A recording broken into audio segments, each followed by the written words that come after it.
All right, I want to give you a video of two additional examples from solving rational equations. The first example, I've taken the liberty to do a lot of word processing to make things more simple. So what we want to start with, we want to look at this first term, and we do need to factor that term. So that's going to be an x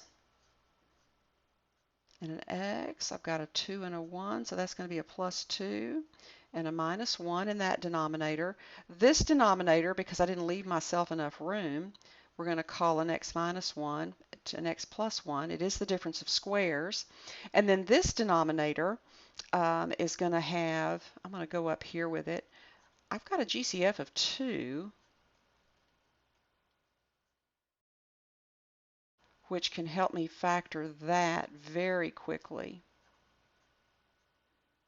All right, so now getting down to the job of picking the LCD that you see I've already found, I very methodically go from left to right.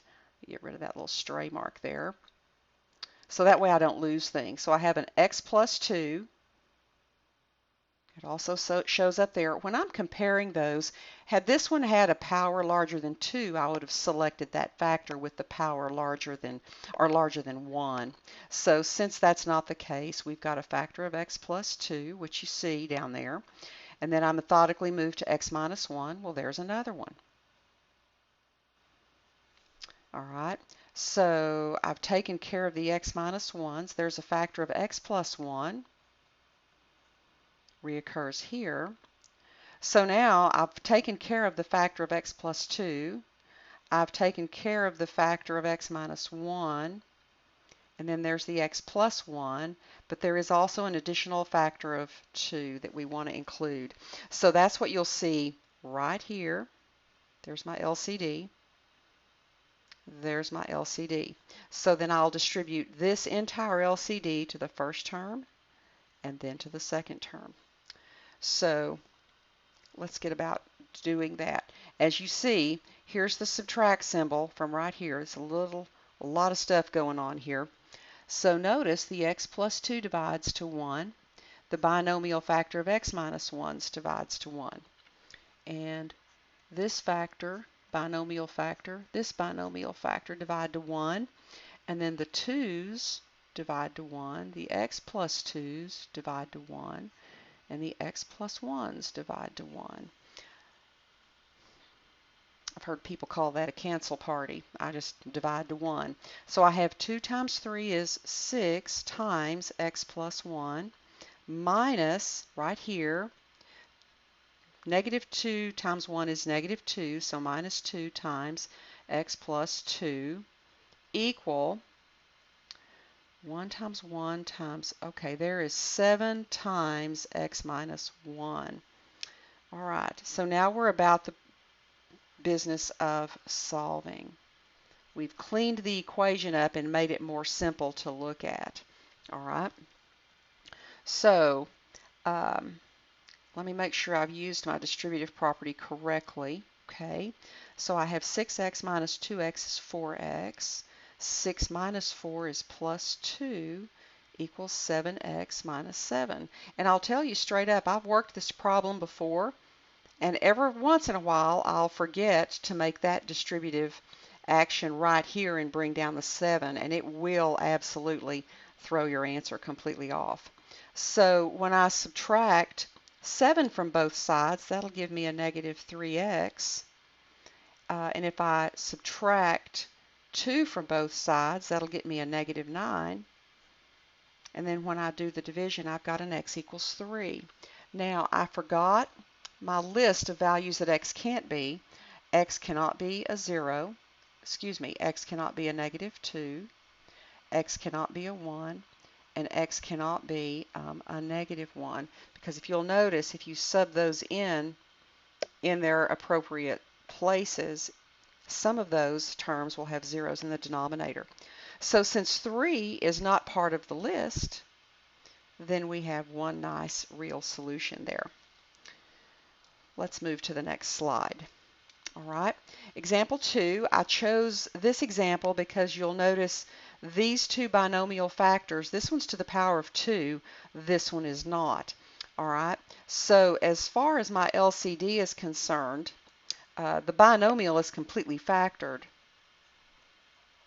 So their bases are the same, but I am going to pick the one to the second power. A least common denominator is the same as a least common multiple.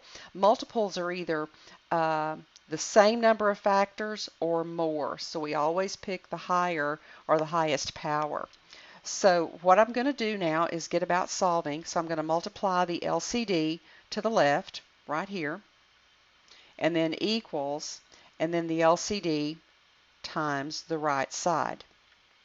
Okay, so in that then, what I've done is I have multiplied 2x minus 3 to the second power. Remember, 2x minus 3 to the second power is a binomial square, and if you remember the formula, use the formula. That's what I do. I square the first. I'm going to multiply these and double them, and then I'm going to square the last. That's how I get there so quickly. If you forget the formula, then you write what the base means, or the exponent means, 2 factors of the base. So that'll get you a 4x squared, a negative 6x minus 6x plus 9, which that combines to the negative 12x, which is exactly what I have. Okay, either way will get you there.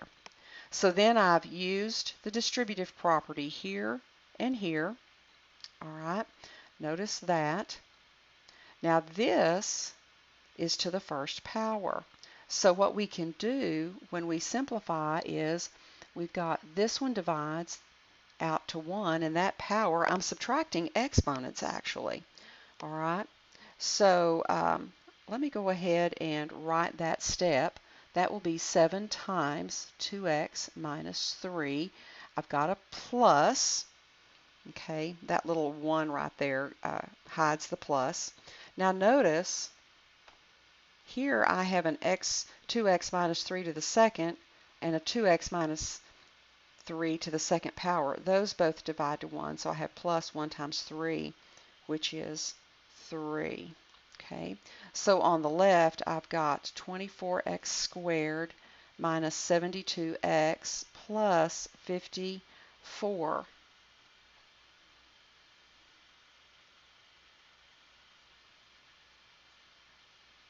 All right, so now we can get about the business of solving. I have 24x squared minus 72x plus 54 equals 14x minus 21 plus 3. Okay, combining like terms. My coefficients are a little larger than usual, but let's not panic. All right, I'm going to subtract 14x from both sides and get a negative 86x. All right, these are going to combine to negative 18, and when I add 18 to both sides, and that is a 54, that will give me a 72. All right, now I'm down to this could factor. I'm going to use a GCF of 2, so I have a 12x squared minus 43x plus 36 equals 0. So before you panic, let's just see if this factors. It's actually not that bad. I would really not want to use the quadratic formula on this, and I would really not want to complete the square unless I had to. So I need the factors of 12. I'm kind of out of room, and I do trial and error, remember that. And if I had to do the AC method and multiply 36 times 12 and go through that list of factors, no thank you.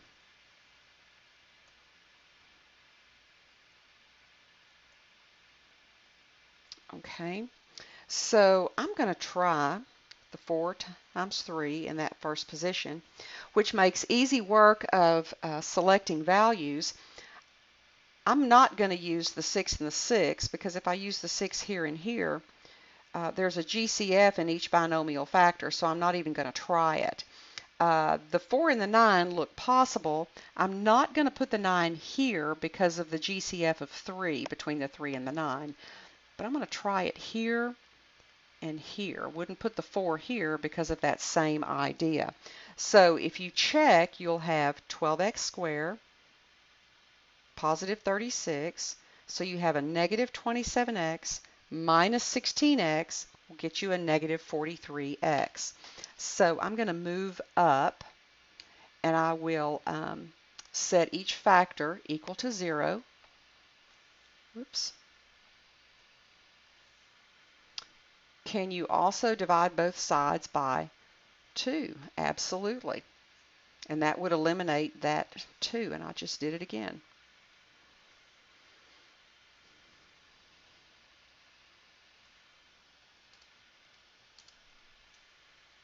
Come on.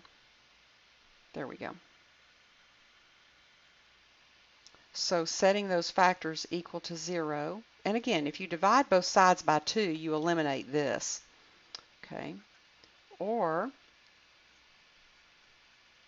if you've never seen anyone do this before like that, it might be a little disconcerting.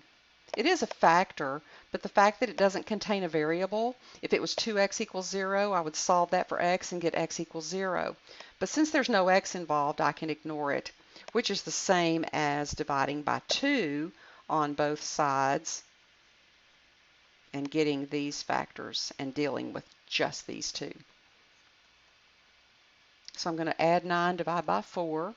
Over here, I'm going to add 4, divide by 3. I did forget, and I mustn't do that, to eliminate values. So I have 2x minus 3. I want to set that equal to 0 and solve it. So x cannot be 3/2. Well, those two values are not 3/2, so I can certainly use both of them. And so there are your two solutions to your original rational equation. Happy solving!